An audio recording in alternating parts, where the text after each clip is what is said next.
الرحمن الرحیم۔ آپ دیکھ رہے ہیں محمد نعمان سیفی چینل اور میں ہوں آپ کا ہوسٹ قاری محمد نعمان۔ معزز سامعین زیت شام، آج صوفیان تصوف میں جس ہستی کے بارے میں آ کر آپ کو بتانے جا رہا ہوں وہ ہیں سلطان العارفین، سلطان العاشقین، حضرت سخی سلطان باہو رحمۃ اللہ تعالی علیہ۔ آپ باہو کے نام سے شہرت رکھنے والے عظیم ہستی ہیں۔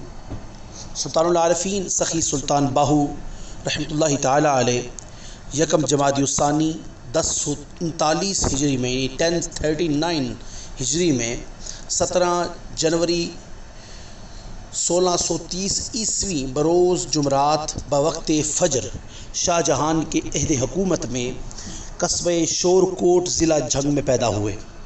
یہ اس وقت ہندوستان تھا جو اب موجودہ پاکستان بن چکا ہے۔ معزز سامعین احتشام، آپ کا شجر نسب، آپ اوان قبیلے سے تعلق رکھتے ہیں اور آوانوں کا شجر نسب جو ہے حضرت علی کرم اللہ وجہہ الکریم سے جا کے ملتا ہے۔ آوان حضرت مولا کائنات کی غیر فاطمی اولاد ہیں۔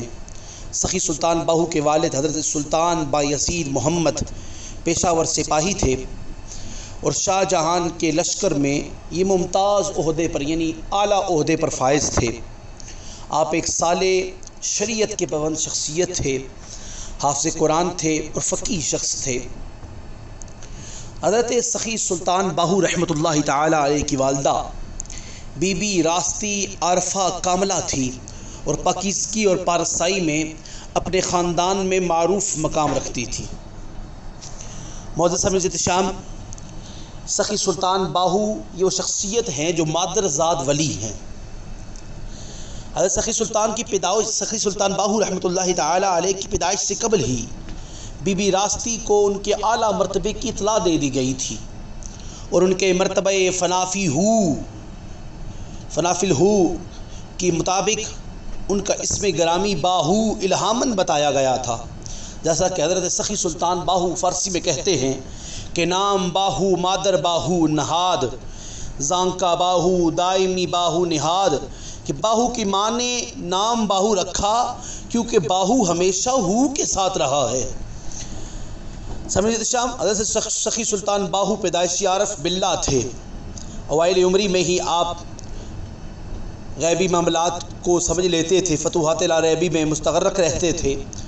آپ نے ابتدائی باطنی اور روحانی تربیت اپنی والدہ ماجدہ سے ہی حاصل کی اور آپ کی پیشانی نور حق سے اس قدر منور تھی کہ اگر کوئی کافر آپ کے مبارک چہرے پہ نظر ڈالتا تو فوراً کلمہ جاری ہو جاتا اور کلمہ پڑھ کے مسلمان ہو جاتا۔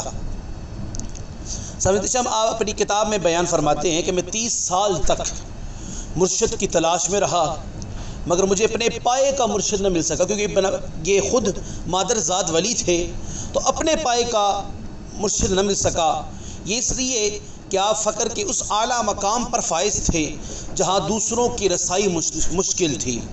چنانچہ آپ اپنا ایک کشف اپنی کتب میں بیان فرماتے ہیں کہ ایک دن اپنے آپ دیدار الہی میں مستغرق شور کوٹ کے نواح میں یعنی گلیوں میں گھوم رہے تھے اور دیدار الہی کر رہے تھے کہ اچانک ایک صاحب نور، صاحب حشمت، صاحب جرت سوار نمار نظر آئے جنہوں نے اپنائیت سے آپ کو اپنے قریب کیا اور آگاہ کیا کہ میں علی ابن ابی طالب رضی اللہ تعالی عنہ ہوں، اور فرمایا کہ آج تمہیں رسول کریم کی بارگاہ میں بلایا گیا ہے۔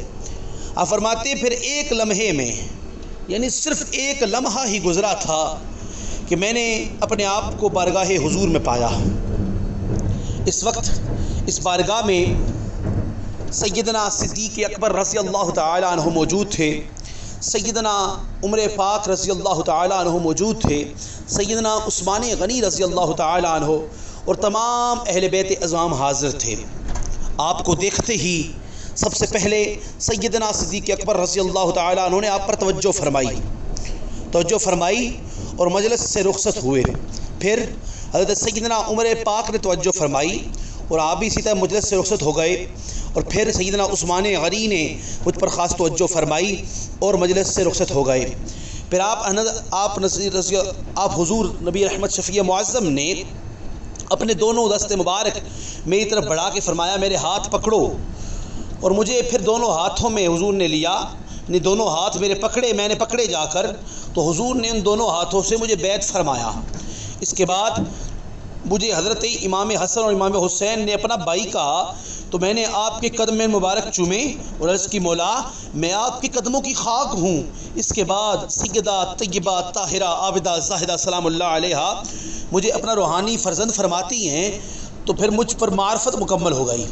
بعد ازان آقا دو جہاں نے آپ کو غوث العظم شیخ عبد القادر جیلانی الحسنی والحسینی رضی اللہ تعالیٰ عنہ کے سپرد کیا، اور آپ فرماتے ہیں کہ جب فقر کے شاہ سوار نے مجھ پہ کرم کی نگاہ ڈالی تو ازل سے لے کے ابد تک کا تمام رستہ میں نے طے کر لیا۔ اور آپ رضی اللہ تعالیٰ عنہ کی بیعت نبی کریم صلی اللہ علیہ وسلم سے ہے۔ کچھ لوگوں نے پیر عبد الرحمن کی بیعت کا تذکرہ کیا ہے۔ آپ خود سوچیں کہ جو نبی کریم صلی اللہ علیہ وسلم کی بیعت کر چکا ہو اس کو کسی اور پیر کی حاجت کہاں رہتی ہے۔ معزز سامعین احتشام، میں نے چند کتب پڑھی، آپ کی ایک کتب کے چند حوالے پڑھے ہیں۔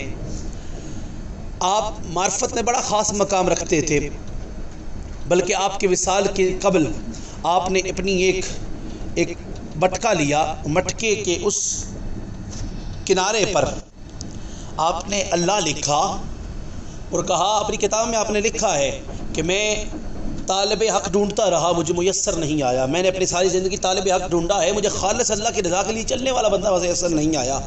کہتے ہیں پھر وقت وصال سے قبل آپ نے وہ ٹکڑا اپنے سجادہ نشین کو دیا اور کہا کہ یہ ٹکڑا فلاں شاہ صاحب فلاں علاقے سے آ رہے ہیں، وہ فیض حصول طلب کے لیے، اس کے طلب کے لیے آ رہے ہیں، ان کو یہ ٹکڑا دکھا دینا۔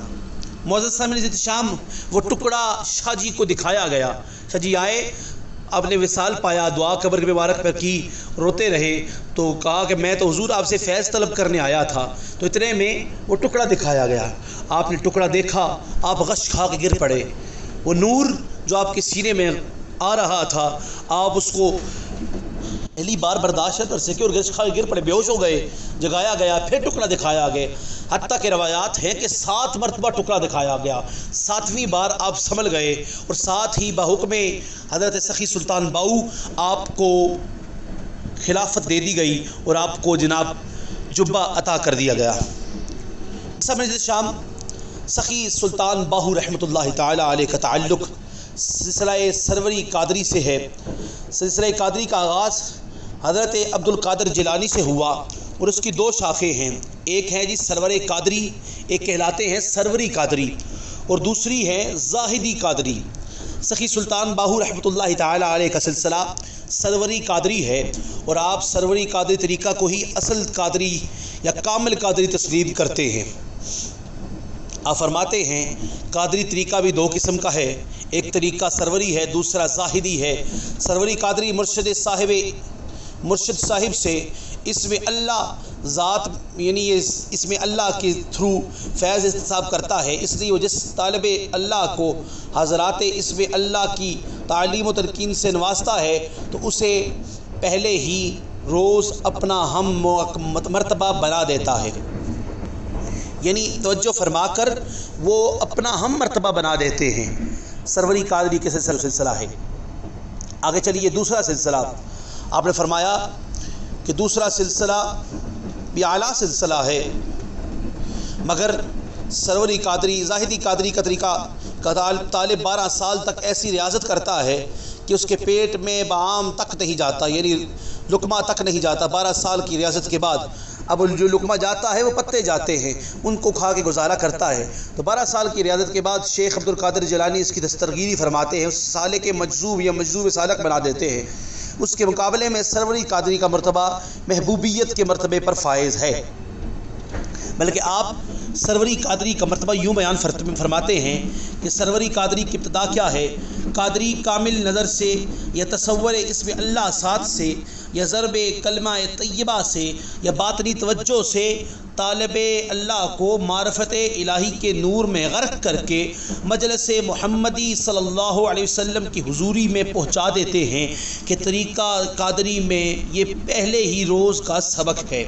جو مرشد اس سبق کو نہیں جانتا تو طالبوں کو مجلس حضوری تک نہیں پہنچاتا وہ قادری کامل نہیں ہے۔ حضرت سخی سلطان باہو کا جملہ سنیے گا کہ وہ قادری کامل نہیں ہے، یعنی آپ سمجھانا یہ چاہتے ہیں کہ جو مرشد آپ کو معرفت خداوندی تک نہیں پہنچا سکتا وہ قادری، وہ مرشد بھی کامل نہیں ہے۔ یہ نہ ہو کہ ایسے مرشد کو پکڑ کے آپ کا معاملہ بھی خراب ہو جائے۔ سلطان العارفین سخی سلطان باہو آپ اسی پائے کے مرشد کامل اور اکمل ہے۔ آپ فرماتے ہیں کہ ہر کے طالب حق بود من حاضرم زا ابتدا تا انتہا یکدم برم، کہ ہر وہ شخص جو حق تعالیٰ کا طالب ہے میں اس کے لیے حاضر ہوں، میں اسے ابتدا سے انتہا تک فوراً پہنچا دیتا ہوں۔ اور اے طالب آ، اے طالب آ، اے طالب آ، تاکہ میں تجھے پہلے ہی دن اللہ تعالیٰ تک پہنچا دوں۔ معزز سامعین نزیت شام، آپ کی زندگی کے پہلوؤں پر گفتگو کی جا سکتی ہے، مگر وہی بات احباب 12 منٹ کی ویڈیو سن کے گریز کرتے ہیں، تنگ آ جاتے ہیں۔ میں اس کو کمپلیٹ کرتا ہوں کہ فقر میں سخی سلطان باہو کا مقام مرتبہ ہر کسی کے وہم و گمان سے بالاتر ہے۔ آپ سلطان الفقر پنجم کے مرتبہ پر فائز ہیں، آپ کو وہ خاص روحانی قوت حاصل